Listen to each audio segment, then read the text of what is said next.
What is going on, guys? Welcome back to the channel, and today we're going to be talking about what a huge week this is for Battlefield 2042. Easily the most pivotal week since launch in my opinion, and why I think it needs to go to plan for DICE to change the current narrative for this game moving forward. For those who missed it, we learned a little bit of extra news about the third update for the game when they dropped the patch notes for update number 2 late last week. In the patch notes here at the very top of the page, they mentioned that once this update is in your hands, we'll follow with update number 3, which is tentatively set for deploy next week. It'll be our biggest update so far and provides a larger and more substantial set of changes, including performance enhancements, balance changes, and further quality of life improvements. Now, this post was from last week, so when it says next week there, that is talking about this current week starting on the 29th. It does say tentatively set for next week, so that doesn't confirm that just yet. It could end up being pushed back until next week instead of this week, but yeah, it just seems they are planning on dropping that massive update later this week if all goes to plan. This is without a doubt going to be the most pivotal, substantial update that we've seen, and honestly that we likely will ever see for the game, because the current narrative for this game is really not a very good one. I myself am really enjoying this game despite its issues, and I have had an absolute blast so far considering the state that it's in, but the vocal minority have definitely made this game trend downwards online in terms of reviews and just the overall narrative towards the game, and DICE will need to change that before it actually impacts the game itself. Personally, I do see all the issues that the game currently has, and I've had my critiques for it as well.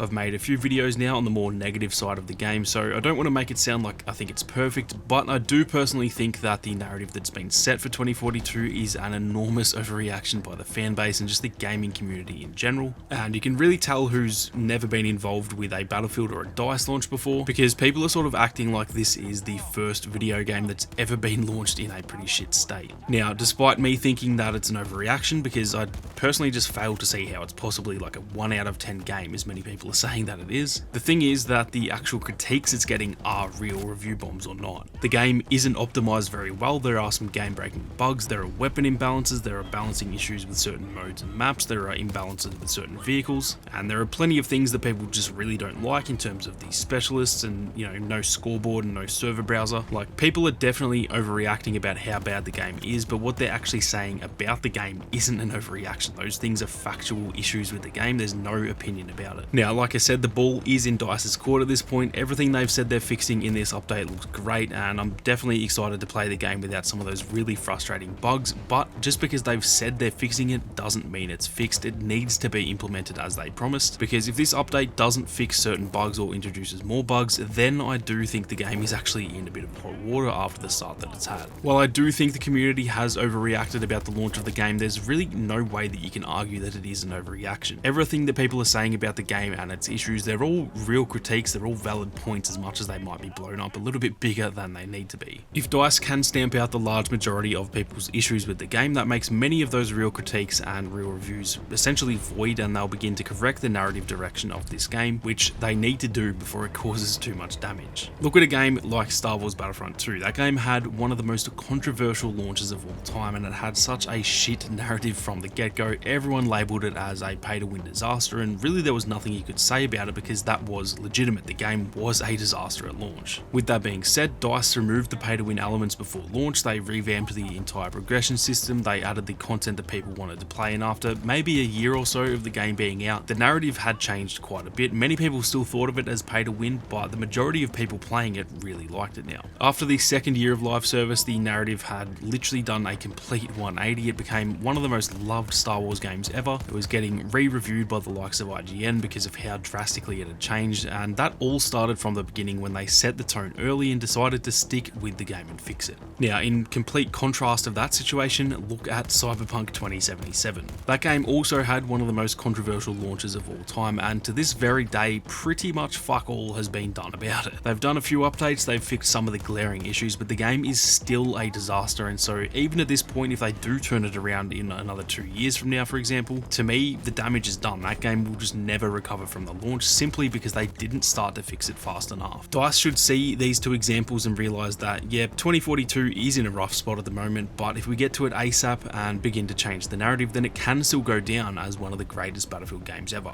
If they don't have it where it should be in, you know, March, April, May of next year though, then honestly, I don't think the game can come back from that. I think the damage will be done, and although I'm sure myself and many millions of others will still play it and enjoy it, I think after a certain amount of time, it just becomes too much to come back from, and that's why I think this update, as well as the next update, are going to be the absolute absolute most pivotal updates the game will ever see. We're not too far into the game's live service to where it's unfixable. There are still millions of impressionable players who will buy the game at Christmas or early next year, and if the game is fixed when those players buy the game, those are the moments when the narrative can really start to turn, but all of that starts this week in my opinion. Everything they mentioned in this update, which was over 3,000 words of patch notes, they all sounded like great fixes, and if it's implemented properly without any additional problems, then I think we'll be in a really good spot. If the update doesn't fix all the things they said it would though, and it introduces more and more bugs, then I do think the game is going to be skating on thin ice, and I think that many of those people who I said are overreacting won't really be overreacting anymore. They'll probably be reacting in a pretty fair and understandable manner. This is definitely a huge week or two for DICE depending on when the update drops, and although I'm personally not too worried at all right now and I've been having a blast with the game so far, I am going to be watching very closely to see how this all pans out, because I do really think that this is one of those sort of fork in the road type of moments for the game, and I hope that DICE just know how pivotal those moments are for the game and honestly the franchise as a whole.